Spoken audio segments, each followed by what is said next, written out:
What is up guys, it's Swellheim here, back with another Wrath of the Lich King Classic video.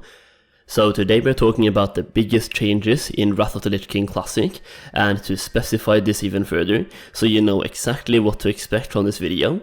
In this video, I will go through the changes that Blizzard have made to Wrath Classic that will make this adventure a way different one than the original Wrath of the Lich King adventure back in 2008. So we are basically looking at what will be different in Wrath Classic compared to OG Wrath, and there's quite a few changes to go through today, so let's get right into it. First up, leveling. Leveling will be way different as you can now obtain emblems and Northrend adventuring supplies from questing, which is actually a huge change to leveling that I think opinions are kinda split on when it comes to whether this is a good or a bad change, but let's talk about it one thing at a time. So, emblems. So, by completing the last few quests of a specific Northrend storyline, you can actually obtain emblems that can be used to purchase epic gear at level 80. The reason they decided to add this to the game is because some storyline quests put you into different shards as a way of using dynamic storytelling based on how far you are in the questline. That being said though, this also introduces some challenges, because if person A, who has completed the entire storyline, invites person B, who has not done that same storyline, to a group, they will not be able to see each other in certain parts of Northrend, as they will be on different shards. By adding these emblems from the last few quests of the storylines of each zone, Blizzard is giving us an incentive to do the quests to ensure that we are all on the last shard of that story, which makes it easier for you to group up with your friends.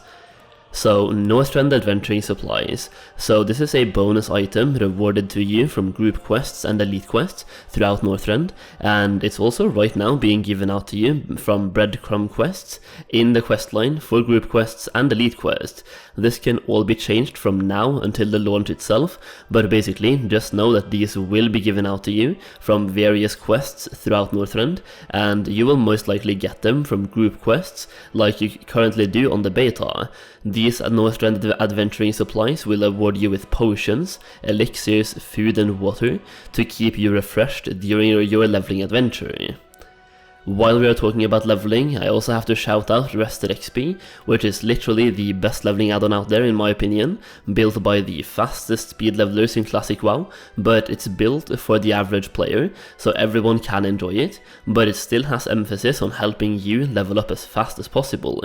I'm not going to drag this out further than necessary. By now you know that I love RestedXP, and if you want to check it out, there's a link down below.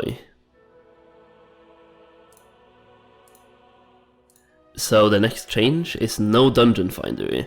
That is right, Blizzard have decided not to include the random dungeon finder in Wrath of the Lich King Classic, and this is probably the biggest change going from OG Wrath to Wrath Classic in my opinion, and it's definitely been a hot topic ever since Blizzard decided to take this out. I can understand both sides of it really. On one side, the automatic grouping and teleportation to the dungeon is kinda hurtful to the game itself and the social aspect of everything, the importance of having a guild or group of people to actually play with, and just the importance of actually being a decent person whenever you are in groups, because your reputation really matters. On the other side, the random dungeon finder would definitely be incredibly useful for leveling purposes, especially from leveling from level 1 to level 70, and would just make it so much more enjoyable to actually level up alts, so I really wish they would keep the dungeon finder for level 1 to 70, and then just disable it for Wrath content. All of this being said, we are getting a decent group finding system in Wrath Classic that pretty much does exactly what the dungeon finder did, minus the automatic grouping and teleportation to the dungeon, so you still have to manually sign up and ask for invites, but it's seriously a pretty good system, and it's probably the second best thing that we could have asked for. Okay, increased raid difficulty, at least for the first raid tier, aka Naxxramas. There's not a lot to say here really, except for the fact that Naxxramas have always been way too easy on Wrath servers, so they are looking to make some adjustments to actually present us with a slightly more challenging, well, challenge.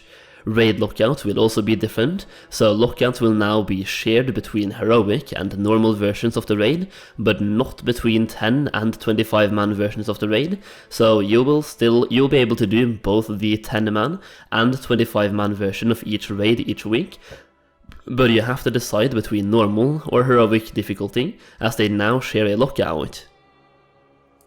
Paid faction transfers are also being added sometime in Wrath Classic, as Blizzard released a blue post where they talked about the reasoning why they originally did not want to include this, and why they changed their minds, and the original plan was to not have paid faction transfers, as that would present a lot of challenges, especially in Wintergrasp, which is a huge faction versus faction PvP event, but now that they have gone back on that, and they will be adding the faction transfers later in Wrath.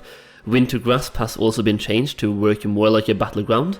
This was done for several reasons. Reason number one was probably to give themselves an opportunity to give paid faction transfers, and to give themselves a reasoning or reasonable reason behind adding it. Additionally, there is already huge faction imbalances on multiple servers, some even sitting on 100% alliance and 0% horde and vice versa, so faction versus faction would already be very difficult to begin with, and it would end with one faction having complete control of Wintergrasp 24/7, so this is really a welcome change if you ask me. It is just going to take some time to get used to. Also, nerfs to dungeon farming, specifically aimed at mage boosting and paladin boosting. This has made it much more difficult to actually solo farm dungeons. Mage boosting is pretty much completely gone, paladin boosting is also pretty much completely gone. That being said, you can bypass some of these nerfs by solo farming specific content as a protection paladin, and players are constantly trying to find ways around the nerfs. That being said, the fact that Blizzard had introduced these nerfs shows that they probably don't want us to play the game that way, and they will probably add further nerfs if they need to. Sticking in line with nerfs, Blizzard have also nerfed the experience values from raids, so if you were planning to level up by doing Karazhan, which was said to provide roughly 1 level per hour from level 70 to 75, well, this is no longer viable. Aside from all of this, you also have very obvious changes, such as the level 70 boosts that are coming in Wrath of the Lich King Classic, which were not present in the original version of Wrath. There will probably be a deluxe edition available for Wrath Classic as well, which contains a mount which was also, once again, not available in original Wrath.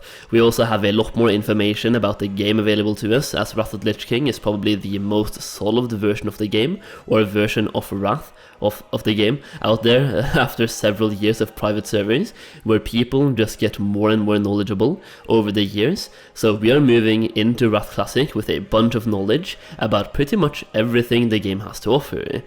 And yeah, that is pretty much it for the biggest Wrath of the Lich King Classic changes, from the original version of Wrath to the current Classic version. Let me know if I missed anything down below in the comment section, and while you're down there, make sure to give the video a thumbs up if you enjoyed it, and subscribe to the channel for more Wrath videos. Thank you so much for watching, and I'll see you again very soon.